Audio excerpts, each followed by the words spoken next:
జనులు ఆయన అక్కడ ఉన్నాడని తెలుసుకొని యేసుని చుట్టుటకు మాత్రమే కాక మృతులలో నుండి ఆయన లేపిన లాజరును కూడా. అంతకుముందు లాజరు ఏమైపోయాడు? చనిపోయాడు. లాజరు జబ్బుపడి చనిపోయాడు. యేసు ఆ వార్త విని లాజరును లేపాడు. ఇప్పుడు విందులో కూర్చుంది ఎవరు? ఇప్పుడు లాజరు ఉన్నాడు. లాజరు మామూలుగా అనుకోడు, మృతులలో నుండి లేపబడిన లాజరు అని చెప్పాలి. అర్థమవుతుంది కదా? ఇక్కడ లాజరు కూర్చుని అనుకుంటున్నాం. మృతులలో నుండి లేపబడిన లాజరు ఉన్నాడు, యేసు ఉన్నాడు, మార్త ఉంది, మరియా ఉంది. వీళ్ళందరినీ చూడటానికి అనేక జనం మంది వచ్చి చూడటానికి వచ్చారు. మంచిదే, అక్కడ బాగుంది. ఇక్కడ ఏం జరిగింది చెప్పండి. 10వ వచనం. అతనిని బట్టి యూదులలో అనేకులు తమ వారిని విడిచి యేసునందు విశ్వాసం ఉంచిరి కనుక.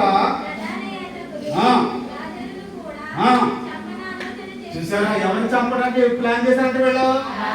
ఎందుకు?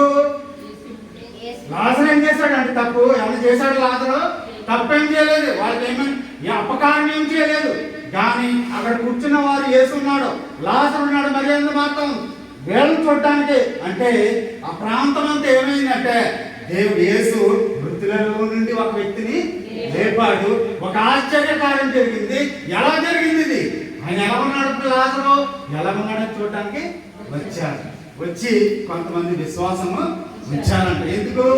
యేసు కార్యం చేశాడు కదా. ఇప్పుడు యేసు ఉన్నాడు, ఆయన చూడటానికి వచ్చారు. లాజరుని కూడా చూడటానికి వచ్చారు. ఒక మంచి కార్యం జరిగింది. అంటే మృతులకు పునరుద్ధానం మామూలు కార్యం అది. ఒక మనిషి చచ్చిపోతే మరలా లేపడం అనేది మామూలు కార్యం అది. ఈ లోకంలో ఎవరైనా చేశారా పని? ఎవరు చేయలేదు, అలా జరగలేదు ఎవరికి. కానీ లాజరు జరిగింది. ఆ ప్రాంతం అంతా కూడా తెలిసింది ఈ వార్త. వీళ్ళు చూడటానికి వచ్చారు. ఇప్పుడు ప్రధాన యాజకులు ఏం చేశారంటే ఇప్పుడు చంపటానికి. ఎందుకు అంటే ఈ వార్త అందరికీ తెలిసిపోయింది. అందరూ వచ్చేసారు లాజరు ఇంటికి. వచ్చేసి అయ్యో ఇక మా పని చాలా, మా ఉనికి ఉండదు అని పరిసయ్యులు, సద్దుకయ్యులు, శాస్త్రులు అనుకుని ఎవరిని చంపాలని ఆలోచించుకున్నారంట. ఎందుకు? ఈ న్యూస్ వెళ్ళిపోతుంది అంటే యేసుకు అనేక మంది జనము వచ్చేస్తారు, ఆయన వెంబడించేస్తారు. ఇక మా ఉనికి కుదరదు, ఇంకా మమ్మల్ని విడిచిపెట్టేస్తారు, వాళ్ళు మా మాట వినరు అని చెప్పి ఎవరిని చంపాలనుకున్నారంట? ఇప్పుడు లాజరుని చంపేయాలి. సాక్ష్యం ఉండకూడదు. ఎందుకు? సాక్ష్యం ఉండకూడదు. లాజరు లేపడా, సాక్ష్యం ఉండకూడదు, ఎవరికి తెలియకూడదు, ఇంతతో ఆపేద్దాం అని చెప్పి లాజరుని చంపేయడానికి వచ్చారు. వాళ్ళకి ఇష్టం లేదు, ఇలాంటి కార్యాలు జరగడం వాళ్ళకి ఇష్టం లేదు. వాళ్ళ వెంట ఎవరు రారిక అయ్యో యేసుని వెంబడించేస్తారు, లేకపోతే లాజరుని వెంబడిస్తారనే ఉద్దేశంతో వాడిని చంపేయాలనుకున్నారు లాజరు. ఇది ఎంత ఆలోచన, ఇది ఎంత, ఇది యూదులే. మళ్ళీ వీళ్ళెవరో యూదులే.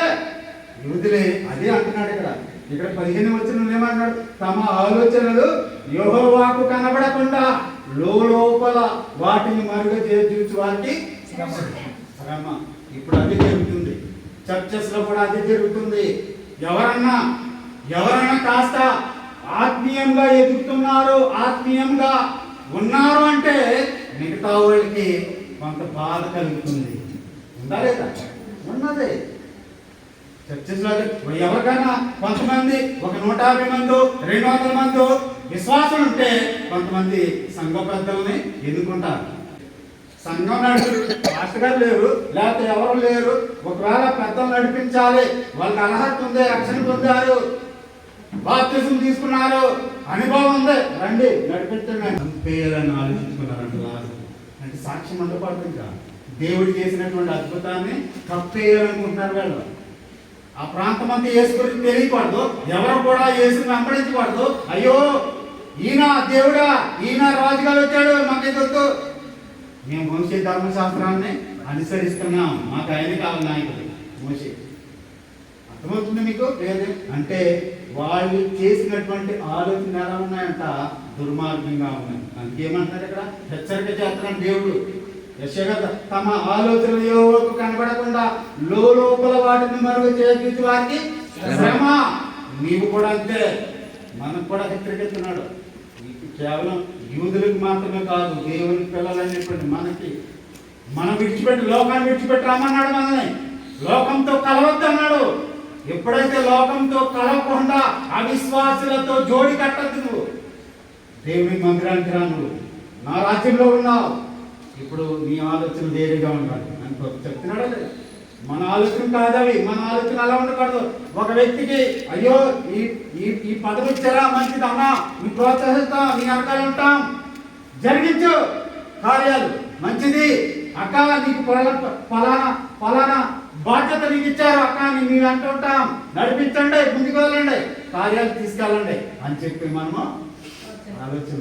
ఇప్పుడు మనుషులకు వాక్యం వద్దు, వాక్యంలో ఆత్మీయంగా ఎదగడం వద్దు. ఇప్పుడు కేవలం లోక సంబంధమైనటువంటి పదవులు, ఆకాంక్ష, అది మనకు వద్దు. మంచిదే, పరిచర్య చేయడానికి అవకాశం ఇచ్చాడా దేవుడు, చెయ్యి. వాక్యం చెప్పడానికి అవకాశం ఇచ్చాడా, చెయ్యి. ఇది నీకు మహిమ, దేవుడికి మహిమ పరచడం, నీ కుటుంబం ఆశీర్వాదించబడుతుంది. నీకు పాటలు పాడే తలం ఇచ్చాడా, చెయ్యి, మంచిది. కానీ లోపల వేరే విషయాలు చెప్పుకుంటే అది నీకు శ్రమ అంటున్నాడు. అంతే శ్రమ. అలాగే మనం ఎందుకు శపించబడతాం తెలుసా? అందుకే కైన్ ఎందుకు శపించబడ్డాడు? ఆలోచన కలిగింది, దురాలోచన. ఎవరని చెప్పారు ఫ్రెండ్స్? అప్పుడు ఎవరైనా ఉన్నారా? ఎవరు లేరు. మరి ఎవరు చెప్పారు? ఎవడన్నాడు ఆయనతో? సాతానుడు ఉన్నాడు, నడిపిస్తున్నాడు. దేవుడు లేడు, దురాత్మ నడిపిస్తుంది ఆయన్ని. కైన్ ఏం చేశాడు? ఏబుల్ తమ్ముడిని చంపేశాడు. ఎలాగా? దురాలోచన. ఈయన మాత్రమే ఏం తెచ్చాడని ఇప్పుడు? గొర్రె పిల్లలు తెచ్చాడు, అంతే కదా. అది మాత్రమే. నేనేం తెచ్చాను? నాకు మంచి ఫలాలు పండుని కదా, శ్రేష్టమైన వాటిని తెచ్చాడు కదా అంటే అలా ఆలోచించుకుంటున్నాడు తప్ప తన ఆలోచనే అది లోపల ఆలోచన. వారికి శ్రమ అంటున్నట్టు. నువ్వు ఇష్టపూర్వకం చేస్తున్నావా? అది కావాలి. దేవుడిని ప్రేమించేస్తున్నావా? అది కావాలంటున్నాడు. శ్రేష్టమైన బలి అర్పించాడంటే ఏది? శ్రేష్టమైన, ఆ మాట గుర్తించుకున్నా, ఏ మచ్చలేనిది శ్రేష్టమైన బలి, అది కావాలంటున్నాడు. అందుకే ఇక్కడ హెచ్చరిస్తున్నట్టు దేవుడు యూదులకు మాత్రమే కాదు, మనకు కూడా దేవుని సంఘములో చేర్చబడినప్పుడు మనం దేవుని పిల్లలుగా పిలవబడతాం. పిల్లలకి ఎటువంటి ఆలోచనలు ఉండాలంటే ఆత్మ సంబంధమైన ఆలోచనలే ఉండాలి. ప్రేమ, సమాధానము, సంతోషము, సాత్వికము, దయాలత్వము, కనికరము, విశ్వాసము, ఈ మాత్రమే మనలో ఉండాలి. వేరే ఆలోచన ఉంటే దేవుడితో కాదు. బైబిల్ చెప్తుంది మీరు అపవాది సంబంధులు అంటున్నారు. వేరే ఆలోచన కలిగి ఉన్నారంటే మీ దేవుని కుమారుడు కుమార్తెలు కానే కాదు. దేవుని బట్టి మనం ఆశీర్వదించబడాలి, మన పనులు అన్ని వర్ధిల్లాలి అంటే ఏముండాలి? మనలో ప్రేమ, సంతోషం, సమాధానం, కనికరము, ఇవన్నీ ఉండాలి. ఇవన్నీ ఉంటేనే మనకు ఆశీర్వాదం, మన కుటుంబం ఆశీర్వదించబడుతుంది. మనం ఏ పని చేపట్టినా కానీ వర్ధిల్తూనే ఉంటుంది. అది ఆశీర్వాదం. ఎలా పొందుకుంటాం? ఇవన్నీ నీ ఆలోచనలు మార్చుకోవాలి. అందుకే నీ పాత జీవితాన్ని సిలువ వేయి, అంతే కదా. నీ పాత జీవితాన్ని ఏం చేయాలి? సిలువ వేయి. రండి కొన్ని వచనాలు చూద్దాం. 15 వచనం ఏమంటున్నాడు అంటే మమ్మల్ని ఎవరు చూచేదారు? అంతే కదమ్మా, ఎవరు చూస్తారు మమ్మల్ని? అది అనుకుంటున్నారు వాళ్ళు అంటే మా పని ఎవరికి తెలియను అనుకొని చీకటిలో తమ క్రియలు జరిగించే వారికి శ్రమ. సంఘ పెద్దలుగానే ఉంటారు, వెనకాల రాజకీయాలు, సంఘ పెద్దలుగానే ఉంటారు, అనేక రకమైన. రండి 15 లోకాసు యోబు గ్రంథము 34:22 చదవన్నాము. యోబు గ్రంథం 34:22. యెహోవా తన సేవకుల ప్రాణములను విమోచించును, ఆయన చెర నుండి వచ్చిన వారిలో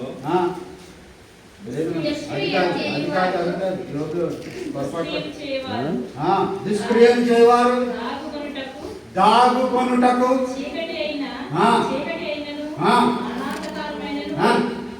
మరణాంతకారమైనను లేదు. అంటే ఇప్పుడు ఒక వ్యక్తి దొంగతనం చేయాలనుకున్నాడు అనుకోండి, ఏం చేస్తాడు? పగలంటాడు, వాడు వెళ్ళడు కదా. ఇప్పుడు ఈ మధ్య పగలు కూడా జరిగిపోతున్నారు. దుష్క్రియలు చేయవారికి చీకటిని వెతుక్కుంటారంట వాళ్ళు, అంతే కదమ్మా. అంతే. మనం ఇక్కడ చీకటి అనేటప్పటికి పాపంతో సాదృశ్యం. చీకటి అంటే ఇది మామూలు ఈ చీకటి అనుకోకండి. చీకటి అంటే అర్థం ఏంటి? ఇప్పుడు పాపం వెతుక్కుంటారు వాళ్ళు, అంతే కదా. దుష్క్రియలు చేయవారు చీకటిని వెతుకు మరణాత అంటే అంధకారం వెతుకుంటారంట వాళ్ళు. ఎందుకంటే వాళ్ళ ఆలోచనలు ఎలా ఉంటాయి? చీకటి కార్యక్రమాలు. దేవుని బిడ్డలు చాలా జాగ్రత్తగా ఉండాలి. ఈ వాక్యాలు ఎందుకు చెప్పి ఇంకో వాక్యం చూడండి, ఇంకో వచనం చూడండి. 15 యోహాను సువార్త 9వ అధ్యాయం, యోహాను సువార్త 9వ అధ్యాయం 39. యోహాను సువార్త 9:39. అప్పుడు యేసు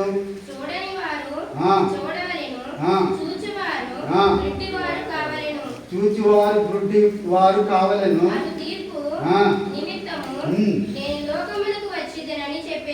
అంటే దాని అర్థం ఏంటి? అప్పుడు యేసు చూడని వారు చూడవలెను, చూచువారు గుడ్డివారు అంటే దాని అర్థం ఏంటి? ఇప్పుడు ఎవరైతే ఆత్మీయంగా ఇది వరకు గుడ్డితనంలో ఉన్నాడో దేవుడు దర్శించి వాళ్ళు మార్చి మారు మనసులోకి రప్పించి వాళ్ళు ఇప్పుడు వెలుగులోనికి వచ్చారు. వాళ్ళు చూస్తారు. చూచువారు మాత్రం గుడ్డివారి అంటే దాని అర్థం ఏంటి? వాక్యం వినబడ్డది, వాక్యం అంటున్నారు, దేవుని భక్తులుగా పిలువబడుతున్నారు. బాహ్యంగా వాళ్ళు చేసే క్రియలు మాత్రం అది అర్థమవుతుంది కదా. సో వాళ్ళు గుడ్డివారిగానే ఉంటారు. ఎందుకు? వాక్యం వినబడుతుంది కానీ మార్పు ఏమి ఉండదు, మారు మనసు ఉండదు. అది అన్నమాట. అంటే దాని అర్థం ఏంటంటే ఎవరైతే చీకట్లో ఉన్నారో వాళ్ళు వెలుగులోకి వచ్చి దేవుని చూస్తారు, వెలుగుని చూస్తారు. ఎవరైతే చూచువారుగా ఉన్నారో అంటే వెలుగనుకోకండి, చూచువారుగా ఉన్నారో వారు గుడ్డితనంగా మార్చబడతారు. ఈ సందర్భం ఏంటంటే యోహాను సువార్త 9వ అధ్యాయంలో పుట్టికతోనే గుడ్డివాడు అని ఒకటి ఉంటుంది సందర్భము. మీకు తెలుసా? పుట్టికతోనే గుడ్డివాడిగా పడతాడు. యేసు ఏం చేస్తాడంటే మట్టిని తీసుకుని కళ్ళకు రాసి ఆ సందర్భంలో మాట్లాడుతున్నారు అన్నమాట. అంటే యూదులు పరిసయ్యులు ఏం చేశారు? వాళ్ళ మీద కోపం పెంచుకున్నారు. ఎలా చూసారా? నువ్వు పుట్టికతనం బుద్ధిగాడు. అప్పుడు గుడ్డితనం దేంతో పోల్చేవారంటే పాపమునకు సాదృశ్యం. అంటే పుట్టికతనం పాపం వచ్చింది, ఇప్పుడు ఎలా వచ్చావు నాయన అని ఆ సందర్భంలో మాట్లాడుతున్నటువంటి మాటలు అనమాట. అర్థమవుతుందా? అతను అంటే పుట్టికతలోనే గుడ్డివాడిగా పుట్టాడు, చీకట్లో ఉన్నాడు. చీకటి అంటే ఇక్కడ అర్థమైందంటే ఆడు ఏం చూడలేడు బాహ్యంగా, అంటే వాక్యం కూడా తెలియదు. ఇప్పుడు ఏం చేశాడు? యేసు కళ్ళు తెరిపించాడు, చూచాడు. ఎవరిని చూచాడు? వాక్యమై ఉన్న దేవుణ్ణి చూచాడు, వెలుగులోకి వచ్చాడు. కానీ ఎవరైతే యేసుని ఆల్రెడీ చూశారో అంటే పరిసయ్యులు, సద్దుకయ్యులు, శాస్త్రులు ఆయన చూశాడు, అది చూస్తున్నారు కానీ మనసు మారట్లేదు. వాళ్ళు ఇక్కడ చీకట్లో ఉన్నట్ట వెలుగులో ఉన్నట్ట అది అది ఇక్కడ చెప్తున్నాడు అన్నమాట. దాని అర్థమే చెప్తున్నాడు ఇక్కడ. అంటే ప్రియదేవుని బిడ్డ వాక్యం వినబడుతుంది కానీ నీ మనసు మాత్రం మారట్లేదు. పై భర్తకే మారట్లేదు అనుకోండి, నిన్ను లిస్టులో తీసి బయట అంతే కదా. సౌలు ఏం చేశాడు? దేవుని ఆత్మ ఇచ్చాడు, నడిపించాడు రాజుగా 17 సంవత్సరాలు నడిచాడు, బాగా. ఆ తర్వాత ఏమైంది? తన సొంతంగా స్వార్థంగా ఆలోచించడం మొదలు పెట్టాడు. అప్పుడు ఏం చేశాడు? ఇక్కడ ముందు ఈ టైం అయిపోయింది అని చెప్పి పక్కన పెట్టాడా లేదా? పక్కన పెట్టాడు. నీకు అవసరం లేదు నాకు. అయ్యో లక్షల్లో ఉన్నారు ప్రజలు, వాళ్ళని ఏం చేయబోతున్నా నువ్వు? నడిపిస్తావా? బాగానే వస్తువులు చేస్తాడు. ఇప్పుడు మనం వెళ్ళి ఓ బాబు నువ్వేం మట్టితో ఆడుకుంటున్నావు అని వస్తే మనం అనలేము. ఏంటి వాళ్ళ ఉద్యోగం? ఏంటి? మట్టితో కుమ్మరి ఉద్యోగం, మట్టి పాత్రలు చేయటమే ఉద్యోగం. ఇప్పుడు మనం వెళ్ళి నువ్వేంటి నాయన ఇక్కడ ఉన్నావు, మట్టితో ఆడుకుంటున్నావేంటి, నీ పని అది కాదు కదా అని చెప్పలేము మనం. ఎందుకంటే అది ఉద్యోగం. అంటే నీ బుర్ర ఉందని అర్థం ఇప్పుడు లేదు. అదే మూర్ఖులు అంటున్నాడు ఇక్కడ. అయ్యో మూర్ఖులారా, కుమ్మరి వానికి మట్టికి సంబంధం లేదని ఎలా చెప్తున్నాడు? అంతే కదమ్మా, అంతేనా? అది ఇప్పుడు అదే ఎలా చెప్తున్నారు మీరు అంటే మూర్ఖులు మీరు. కుమ్మరి వాని పనికి మట్టితో సంబంధం లేదని ఎలా చెప్తున్నాను అంటే మీరు మూర్ఖులు. అంటే ఆలోచించే శక్తి మీకు లేదు. ఇంకేమంటున్నాడు? చేయబడిన వస్తువు దాన్ని చేసిన వానికి వచ్చి ఇతడు దాన్ని చేయలేదు అనవచ్చా? రూపింపబడిన వస్తువు రూపించిన వానికి వచ్చి ఇతనికి బుద్ధి లేదు అనవచ్చునా? ఇప్పుడు కుమ్మరిని చూపిస్తున్నాడు దేవుడు మనకి. అంటే ఇది కుమ్మరి వాడు ఎవరికి పోలిక అంటే దేవునికి పోలిక. ఇప్పుడు దేవుడు ఎవరిని సృష్టించాడు? మనుషులను సృష్టించాడు. ఇప్పుడు దేవుడిని ప్రశ్నించగలం మనం, అయ్యో నన్ను ఎందుకు సృష్టించావు ప్రభువా అని? సృష్టించినందుకు మనకు కృతజ్ఞత చెప్పాలి. ప్రభువా నన్ను సృష్టించావు, నీకు వందనాలు. నన్ను ఏం చేయమంటావు అంటే మరి అబ్రహాం ఏం చేశాడు? ప్రభు అబ్రహామా అంటే ప్రభువా చిత్తము అన్నాడు. ఏమన్నాడు? చిత్తము ప్రభువా అంటే నేను నీ వాడిని, నన్ను నువ్వు ఎలా వాడుకుంటావో వాడుకో అనొచ్చా అనాలా లేదా? అదే అంటున్నాడు ఇక్కడ ప్రశ్న. చేయబడిన వస్తువు దాన్ని చేసిన వాడిని గురించి ఇతడు నన్ను చేయలేదు అనవచ్చునా అంటున్నాడు. ప్రభుని ప్రశ్నించగలం ఇప్పుడు? అయ్యో నన్ను పేదవాడిగా ఎందుకు పుట్టించావు ప్రభు అని చెప్పాలి మనం? చెప్పలేము. అయ్యో నన్ను ఇలా పుట్టించావేంటి, అయ్యో నన్ను పొట్టువాడిగా పుట్టించావేంటి, లేక పొడుగువాడిగా పుట్టించావేంటి, గుమ్మ తగ్గుతుందా అని చెప్పాలి. ఇప్పుడు గుమ్మ తగ్గితే వంగేది దేవుడిని ఎందుకు ప్రశ్నిస్తావు? పొట్టివాడిగా ఉన్నావంటే అది దగ్గర అన్నింటిలో దూరేది. ఇప్పుడు దేవుని ప్రశ్నించగలము మనం? అదే చెప్తున్నాడు. కుమ్మరి వాడిని దగ్గరికి వెళ్ళి ఏం నాయన ఈ పాత్ర చేసావు నువ్వు? నేనేమో కుర్చీ చేయమన్నాను కదా, నువ్వేమో మట్టుకుంటూ చేసావేంటి అనొచ్చా మనం? ఎవరి దగ్గరికి వెళ్ళావు నువ్వు? కుమ్మరోడి దగ్గరికి వెళ్ళావు. నువ్వు తాపి మీద దగ్గరికి వెళ్ళలేదు, నువ్వు వాటరింగ్ మీద దగ్గరికి వెళ్ళలేదు, అంతే కదా. ఇప్పుడు అందుకే ఆ ప్రశ్న మనం వేయలేము. ఆయన అంటే వేసామనుకోంటే ఇప్పుడు నువ్వేమో తాగేసి వచ్చావని అర్థం, అంతే కదా. ఇప్పుడు ఆ ప్రశ్న మనం వేసామనుకోండి అంటే ఆడేమంటాడు? ఇప్పుడు అంటే కౌంటర్లో ఎక్కువైపోయింది ఇలా ఏమన్నా పొద్దుదే వచ్చా మరి ఏమైనా ఇచ్చుకుని వచ్చామంటాడు, అంతే కదా. అప్పుడు మనకు తీరిపోతుంది, అంతే కదా. అలాంటి ప్రశ్నలు మనం ఇప్పుడు దేవుడిని ప్రశ్నిస్తున్నారంటారు వాళ్ళు. మూర్ఖులు అంటారు. ఎందుకని దేవుడిని ఎందుకు ప్రభు మమ్మల్ని ఎలా కానాన్ నుంచి అంటే ఐగుప్తు నుంచి మమ్మల్ని ఎందుకు అరణ్యంలో సంచరించడానికి చేసావు? అక్కడ ఉంటే మాకు మాంసం తింటున్నాం కదా, ఇక్కడేంటి మాకేం ఏం లేదు, నీళ్లు లేవు అంటున్నారు వీళ్ళు. అంతేగాని ఆయన ప్రణాళిక ఏంటో అర్థం కాలేదు. ఎక్కడికి తీసుకెళ్ళబోతున్నాడు అంటే పాలు తేనెలు ప్రవహించే దేశానికి తీసుకెళ్తున్నాడు. అది మాత్రం వాళ్ళకి అర్థం లేదు. దేవుడు వెంటనే చూపించలేదు, కానీ శ్రమల గుండా వెళ్ళనిచ్చాడు. అంటే శ్రమ పడితే ఒక రోజు నీకు ఆనందము కలుగుతుంది అనే ఆలోచన వాళ్ళకి లేదు. దేవుని ప్రశ్నిస్తున్నారు. ప్రభువా ఐగుప్తులో ఉన్నప్పుడు చక్కగా మాంసం తిన్నాము, అక్కడ కడుపు నిండా తిన్నాం, పేకదండా తిని పడుకున్నాం, అక్కడ ఇక్కడైతే అరణ్యంలో మమ్మల్ని ఎలాగా శ్రమ పెడుతున్నావు అని చెప్పి గగ్గోలు పెట్టి చంపుకున్నారంట, రాలిపోయారంట అరణ్యంలో. ఎవరు? ఇశ్రాయేలు. ఎర్ర సముద్రంలో బాప్తిసం పొందినా కానీ అరణ్యంలోకి వచ్చేసరికి ఏమయ్యారు? రాలిపోయారు. రాలిపోవడానికి కారణం దేవుడే. అర్థమవుతుంది ఎందుకు? వాడు అవిధేయత చనుకున్నారంట దేవుడిని. అంతేగా మన్నాను ఇస్తున్నాడని గౌరవం లేదు. వాళ్ళకి ఏం కావాలి? ఆ కుళ్ళిపోయిన మాంసం కావాలి, అంతే కదా. ఐగుప్తులో ఉన్నటువంటి ఆ కుళ్ళిపోయిన మాంసం కావాలి తినేసి పడుకోవడానికి. వాళ్ళు పెట్టే హింసలో కావాలి. వచ్చిన నుంచి వద్దాం రండి. 16వ వచనంలో యెషయా గ్రంథం 6వ అధ్యాయం 64:8. యెషయా 64:8. త్వరగా. యెహోవా నీవే మాకు తండ్రివి, జగటమన్ను నీవు మాకు కుమ్మరివాడవు, మేమందరము నీ చేతి పని అయి ఉన్నాము. చూసారా మరి ఆ మాట మేము అంటాము. ఇప్పుడు మూర్ఖులు అంటారు అన్నమాట అందరూ. దేవానాను నాకు 4 బిడ్డలు ఇచ్చావు, సంతోషం ప్రభువా. నా బిడ్డలు ప్రయోజకులు అయ్యారు, సంతోషం ప్రభువా. నేను 3 పూట్ల తింటున్నాను, బాగున్నాను ప్రభువా. నేను నాకు కావలసినటువంటి బట్టలు కొనుక్కుని స్తోమత ఇచ్చావు ప్రభువా, సంతోషం. నాకు ఇల్లు ఇచ్చావు, స్తోత్రం. నా పిల్లలు చదువుకున్నాను, స్తోత్రం. నాకు బండి ఇచ్చావు, ఇంకా 2 బళ్ళు ఉన్నాయి, ప్రస్తుతానికి 2 బళ్ళు 3 బళ్ళు ఉన్నాయి, బళ్ళు ఇచ్చావు, స్తోత్రం ప్రభువా. నేను ఒకటి మిగిలిపోయింది ప్రభా, సాయంత్రం 5కి నేను మందు ఇవ్వట్లేదు ప్రభా. ఇలాంటి బాధతో కొంతమంది ఉన్నారు. ఎక్కువైపోయి ఇచ్చినవి అన్నీ ఏంటి మర్చిపోయారు, అంతే కదా. ఇచ్చినవి అన్నీ మర్చిపోయారు. సుఖంగా ఉండటానికి ఇష్టం లేదు, ఎప్పుడు చచ్చిపోదామా అని, అంతే కదమ్మా. ఇప్పుడు తాగేటివి దేనికి త్వరగా చచ్చిపోవాలి అంటే ఇప్పుడు బాగున్న కూడా చచ్చిపోతుందా లేదు, హార్ట్ ఫెయిల్యూర్ అయిపోయి ఓవర్ తినేసి.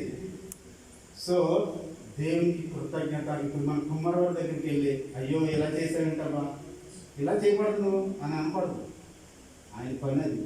ఇప్పుడు దేవుడిని మనం స్థుతించాలి, ఆయన కనపరచాలి. ప్రభు నాకు ఈ స్థితి ఇచ్చావు, నాకు సంతోషం. అయ్యో ప్రభు నాకు ఈ స్థితి, అయ్యో నేను పేదవాడిగా లేను, మంచివాడిగానే ఉన్నాను, 3 పూటలు తింటున్నాను, పిల్లలు ఉన్నారు, పిల్లల్ని చదివిస్తున్నాను, నా కుమార్తెలకు పెళ్లి చేశాను, సంతోషం ప్రభా. నా కుమారుడికి పెళ్లి చేశాను ప్రభా, సంతోషం. దేవుని స్తోత్రం చెప్పాలి. అది ఇక్కడ అదే అంటున్నాడు. ఇంకో వచ్చిన చూద్దాం రండి. యెరెమీయా గ్రంథం 18వ అధ్యాయం. యెరెమీయా గ్రంథము 18 మొదటి వచనం నుంచి చదువుదామా. యెరెమీయాకు నీవు లేచి కుమ్మరింటికి పొమ్ము, నీకు తెలియజేతును. నేను కుమ్మరి ఇంటికి వెళ్ళగా వాడు తన సారి మీద పని చేయుచుండెను. కుమ్మరి జిగటమంటితో చేయుచుండకుండా వాని చేతిలో విడిపోగా ఆ జిగటమన్ను మరలా తీసుకొని కుమ్మరి తనకు యుక్తమైనట్టుగా దానితో మరియొకకుండా చేసెను. అంతటా యెహోవాకు నాకు ప్రత్యక్షమై ఎలా సెలవిచ్చాను, ఇశ్రాయేలు వారులారా, ఈ కుమ్మరి మంటికి చేసినట్లు నేను మీకు చేయాలేనా అన్నాడు. అంటే దాని అర్థం ఏంటి? ప్రశ్న. ఇప్పుడు కుమ్మరి తీసుకున్నాడు, మట్టి తీసుకున్నాడంట, కొండ తీసుకుని చేసేసరికి ఏమైపోయింది? భూమిలో ఉన్నాం. ఒకప్పుడు మనకి వెలుగు లేదు, పడిపోయిన స్థితి. ఇప్పుడు మరలా కనికరం చెప్పున మనల్ని ఏం చేశారు? బాగు చేశారు. మరి ఆయన ప్రేమను బట్టే కదా. ఆయన ప్రేమ ఇప్పుడు మనం ప్రశ్నించలేదు. ప్రభువా నన్ను ఇలా కనికరించావు. ఒకప్పుడు నాకేం తినడానికి తిండి లేదు, ఉండడానికి సరే నీళ్ళు లేదు, నాకు ఉద్యోగం లేదు, స్కూల్ పని చేసుకునే వాళ్ళం, కష్టం కష్టం కష్టం, పిల్లలు ఎలా పోషించుకోవాలి. ప్రభువా నన్ను కనికరించావు. నా భర్తను ఎక్కడో ఉన్నారు, పని చేసుకుంటున్నాడు, నా భార్య ఎక్కడో ఉంది, పని చేసుకుంటుంది, సంతోషం, మేము తృప్తిగా ఉన్నాం ప్రభువా అని చెప్పగలమా? చెప్పాలి. అది ఎదురు చూస్తున్నాడు. వీళ్ళు మూర్ఖులు అంట. చేసిన వాడిని ప్రశ్నిస్తున్నారంట. వీళ్ళు చేసిన వాడిని ప్రశ్నిస్తున్నారంట. చేసిన మేలు కనపడలేదు. ఆయన కానాను దేశానికి తీసుకెళ్తానటువంటి వాగ్దానము కనపడలేదు వాళ్ళకి. 3 పూటలు పోషించాడు. ఎక్కడ? అరణ్యంలో. అంతే కదా, పోషించాడు. అవి ఏం కనపడలేదు. నీళ్లు బండలోంచి, క్రీస్తాని బండలోంచి నీళ్ళు వచ్చినాయి, సమృద్ధి. వాళ్ళ కష్టం తెలీదు. వాళ్ళ చెప్పులు అరిగిపోలేదంట, వాళ్ళు వేసుకున్న బట్టలు పాతకెళ్ళలేదంట. ఇవన్నీ మర్చిపోయారు. సైన్యం లక్షల మంది ఎలా పుట్టారు? వాళ్ళకి ఆశీర్వాదం లేకపోతేనా? ఇశ్రాయేలీలు 70 మంది ఐగుప్తుకి వెళ్తే ఎంతమంది తిరిగి వచ్చారంట? వాళ్ళు 6 లక్షల కాల్బలం. అంటే మొగలు మాత్రమే. దాని ఇప్పుడు చరిత్రకారులు ఏమన్నా తెలుసా? దాదాపు 30 లక్షల పైన ఉంటారన్న పిల్లలందరూ కలిపితే. మరి ఎలా పుట్టారు వాళ్ళకి? ఆశీర్వాదం. అవన్నీ మర్చిపోయారు వాళ్ళు. ఎందుకు ప్రభావ మమ్మల్ని ఈ అరణ్యంలో తీసుకొచ్చామన్న అనుకుంటున్నాను. లేదు, మనం కూడా అంతే. చేసిన మేలు మర్చిపోతాం, చేసినటువంటి ఉపకారములను మర్చిపోతాం. దేవా నన్ను ఎందుకు ఇలా చేసావు, నన్ను అలాగే. అంతేగాని నీ విధేయత వద్దాయండి. కుమారుని ప్రశ్నించే అర్హతకి స్టేజ్కి వచ్చేసాము. కుమారుని ప్రశ్నించే స్టేజ్కి వచ్చేసారు వాళ్ళు. అంటే మూర్ఖులా కాదా? చూద్దాం రండి. అమ్మా చదువు. వచనం చదువు. 6వ వచనమా 7వ వచనమా? చేసినట్లు నేను చేయలేనా? ఇదే యెహోవాకు జిగటమన్ను కుమ్మరి చేతిలో ఉన్నట్టుగా ఇశ్రాయేలు వారులారా, మీరు నా చేతిలో ఉన్నారు. దాన్ని కళ్ళగించుననియు విరగగొట్టుచుననియు నశింపజేయుననిది నేను చెప్పి ఉండగా ఏ జనమును గూర్చి నేను చెప్పినో ఆ జనము చెడుతనము చేయుట మానని యెడల నేను వారికి చేయనుద్దేశించిన కీడును గూర్చి సంతాపపడుదును. ఇలా చేయలేదా మీకు? మేము నాశనం చేయాలంటే ఒక సమయంకి సరిపోదా నాకు? కానీ నేను నాశనం చేయలేదు. మట్టి పాడైపోయింది, తిరిగి ఆ మట్టిని సమకూర్చి మరలా తయారు చేసి అనుకున్నాను. అంటే దాని అర్థం ఏంటంటే ప్రేమ, కనికరం. ఆయన రక్తం చూపిస్తున్నాడు కదా, ఆయన బలిని చూపిస్తున్నాడు. మనల్ని బాగు చేయడానికి ఆయన ఇష్టపడ్డాడు. ఒకవేళ మన మీద ప్రేమ లేకపోతే కనుక నిన్ను శపించి వదిలేస్తాడు. ఎలాగైతే కైన్ని దేశ దిమ్మరిగా చేసేసాడో మనం కూడా అంతే. టైం ఇస్తాడు, వింటావా వింటావా వింటావా, ఒక టైం ఇస్తాడు. ఆ టైం దాటిపోయింది అనుకోండి, ఇక నీకు నీ బ్రతుకంతా చిన్నపిన్నం అయిపోతుంది. నువ్వు కట్టుకున్నది ఏమీ మిగలదు. ఇటు వెళ్ళిపోతుందో తెలియదు. కొంతమంది బాగా పని చేసుకుంటే బాగా సంపాదించారు, కానీ ఆఖరికి డబ్బులు ఉండవు. ఇంట్లో ఉండదు. చెప్తున్నాం కదా, వాడి కష్టార్జితం వాళ్ళు అనుభవించలేదు. బైబిల్లో రాసుంటా, నిత్యముగా నీ కష్టార్జితము అనుభవించేసేవారు. 127వ కీర్తనలో, 128 అనుకున్నా సార్. నిత్యముగా నీ కష్టార్జితము నువ్వు అనుభవించేది అంటే దాని అర్థం ఏంటంటే కష్టార్జితము. ఆ జీతం సంపాదించుకో, కష్టపడ్డావా నీ కష్టార్జితం అనిపిస్తుంది. ఒకవేళ దుర్మార్గం చేసి సంపాదించావా, అది దాని అర్థం. అక్కడ మనం అర్థం చేసుకోవాలి. అంటే నీ సంపాదన అక్రమంగా వచ్చింది కాబట్టి నువ్వు అది అనుభవించాలి. అది తెలుసుకోదు. అందుకే అంటారు కదా, అయ్యో ఒకప్పుడు ఎలా బతకాలని పాపాలు, ఇప్పుడు తినటానికి తిండి లేదు అంటారు కదా. మీరు విన్నారు కదా మాటలు. ఇలా అయిపోయారండి వాళ్ళు, ఇలా బ్రతుకున్నాడు ఇలా అయిపోయారు. ఎందుకు? నువ్వు జాగ్రత్త పడదు, తండ్రి తల్లి జాగ్రత్తగానే ఉంటారు. కానీ శాపం ఎలా ఉంటుందో తెలుసా? పిల్లల ద్వారా వచ్చేది. మనం అనుకుంటే అయ్యో నేను జాగ్రత్త కానీ నీ వెనకాల ఉంటారు ఎవరు? పిల్లలు. అది ఎటు అయిపోతుందో తెలియదు. వాళ్ళు తెచ్చిపెడతారు నీకు, నీ పంప పోల్చడానికి వాళ్ళే. గుర్తుంచుకున్నాం లేదేం పిల్లలు ఇశ్రాయేలీయులు అలాగే వెతుకు తిరిగారంట, లెక్క చేయలేదు, శపించుకోవడం అంతే. అలాంటి స్థితి మనకు దేవుడు మనకు కృపనిచ్చాడు. తృప్తితో ఉండాలి, ఆయన భయభక్తులుగా ఉండాలి. అది ఆయన కోరుకునేది. మనం ఎంత సన్నిహితంగా, ఎంత సహవాసం. అబ్రహాం జీవితం చూసాం కదా, ఏ స్టేజ్లోంచి ఏ స్టేజ్కి వచ్చాడు. ఎలా అంటే దేవునికి లోబడ్డాడు. చిత్తము ప్రభు అన్నాడా లేదా? అన్నాడు. ఎందుకు? ప్రభు అంటే ఏంటి అర్థం? తండ్రి. నా యజమానుడు దేవుడు, నా యజమానుడు కుమ్మరిని ప్రశ్నించలేదు నేను. ప్రభు చిత్తం ప్రభు నువ్వు ఎక్కడ పొందుతావు అక్కడికి అని చెప్పి మనం లోబడితే, లోబడటం అంటే ఏంటి తెలుసా? లోకంలో ఉన్న ఏది కూడా మందిరంలోకి రాకూడదు. నీ ఆస్తి, నీ అంతస్తు, నీ ఉద్యోగం, నీ పలుకుబడి, నీ హోదా, నీకున్నటువంటి పేరు ప్రఖ్యాతలు ఇవన్నీ పక్కన పెట్టి దేవుడికి లోబడటం అంటే అది. మందిరంలోకి వచ్చి మోకాళ్ళ ముందు ఎవరైతే పిలిపి పత్రిక 2:9 ఉంటుంది చూడండి. చదవనా? 8:9 నేను ముగిస్తాను.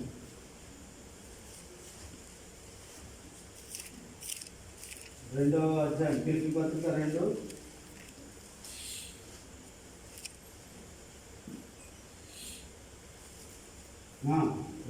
9, 10 వచ్చింది. మరి 8 వచ్చింది చదివామా? మరియు ఆయన ఆకారమందు మనుష్యుడిగా కనబడి మరణం పొందినంతగా, అనగా శిలువ మరణం పొందినంతగా విధేయత చూపిన వాడై, అందుచేతను పరలోకమందున్న వారిలో కానీ భూమి మీద ఉన్న వారిలో కానీ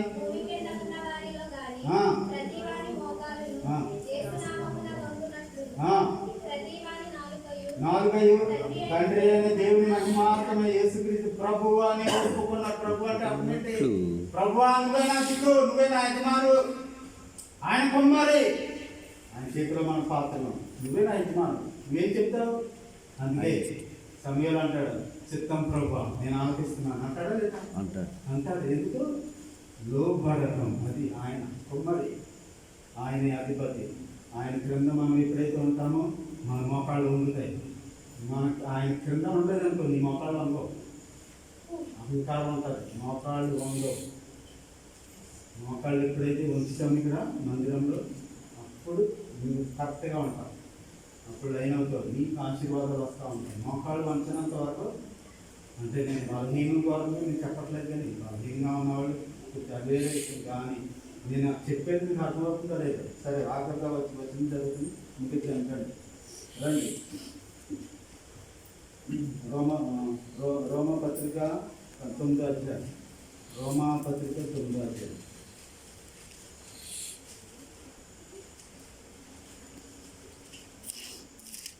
రోమా పత్రిక 9:19 వచ్చిన 20.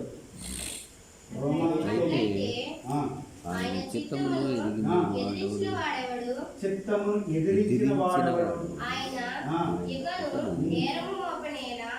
అని నీవు నాతో చెప్పుదువు.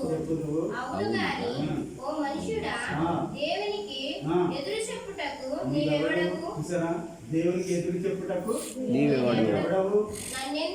నన్నెందుకు ఇలాగ చేసిదవని ఆ. రూపింపబడినది ఆ. రూపించిన వానితో చెప్పునా? చూసారా, దేవుడు ప్రశ్నిస్తాం మనం, ఎందుకు నన్ను ఎలా చేసా ప్రభా అని మనం ప్రశ్నించగలమా? No. ప్రభా నా స్థితి ఎలా ఉంది, ఆయన దగ్గర మోకాళ్ళు ఉండి ప్రార్థన చేయి, కన్నీరు పెట్టు, అది విడిచిపెట్టేసి నన్ను ఎందుకు ఎలా చేసా ప్రభా అంటే ఏమన్నా అర్థమైంది? అది మూర్ఖులు అంటారు దాన్ని. అర్థమవుతుంది కదా. ఇప్పుడు నీ కొడుకు ఉంటారు, నీ కూతురు ఉంటారు, నన్ను ఎందుకు ఎలా పుట్టించావు, నీ కొడుకు నిన్ను వచ్చి అడిగితే ఎలా ఉంటుంది? ఏం చెప్పు? వాళ్ళందరికీ ఏం బైకులు ఉన్నాయి, నాకేం సైకిల్ ఉంది, నాకు ఎందుకు ఎలా ఇచ్చావు అంటే ఇది ఎలా ఉంటుంది? బాగుంటుందా లేదా? ఉంటుంది. కంటి కూడా అదే బాధపడుతుంది. ప్రభా నన్ను ఎందుకు ఎలా పుట్టించావు అని మనం అడగలమా? ప్రభా నేను ఎలా ఉన్నాను, నా స్థితిని, ప్రభా నేను ఇలా చేయాలనుకుంటున్నాను, ఇలా కష్టపడాలనుకుంటున్నాను, నాకు సహాయం చేయి, నా చేతులు బలపరచు అని మనం అడగాలి. అప్పుడు బలపరచు. అది అడగటం అంటే లోబడటం. అందుకన్నా యేసుక్రీస్తు లోబడ్డాడా లేదా? మనుష్యుని పోలికను ధరించుకొని దాసుని స్వరూపంలో వచ్చేసి ఆయన శిలువ మరణము పొందినంతగా విధేయత చూపించాడు. శిలువ ఎవరి కోసం అంటే ఆయనకేమన్నా పనులు అయితే మన కోసం చచ్చిపోవడం, నీ పిల్లల కోసం నువ్వు చచ్చిపోతావా? ఎవరు సాహసం చేయదు. పిల్లలైనా ఆయన మన కోసం ప్రాణం పెట్టాడంటే ఎంత విధేయంగా తండ్రి చిత్తాన్ని నెరవేర్చడానికి వచ్చాడని. ఇదిగో తండ్రి ఒక పనిని అప్పగించాడు ఆయన. ఇదిగో లోకంలోకి వెళ్ళు, లోకం అంతా చెడిపోయింది, పాపంతో నిండుంది, ఎవరు కూడా నీతిమంతులా కనపడలేదు, నువ్వు వెళ్ళాలా అన్నాడు. ప్రభు చెప్తాను అన్నాడా లేదా ఆయన?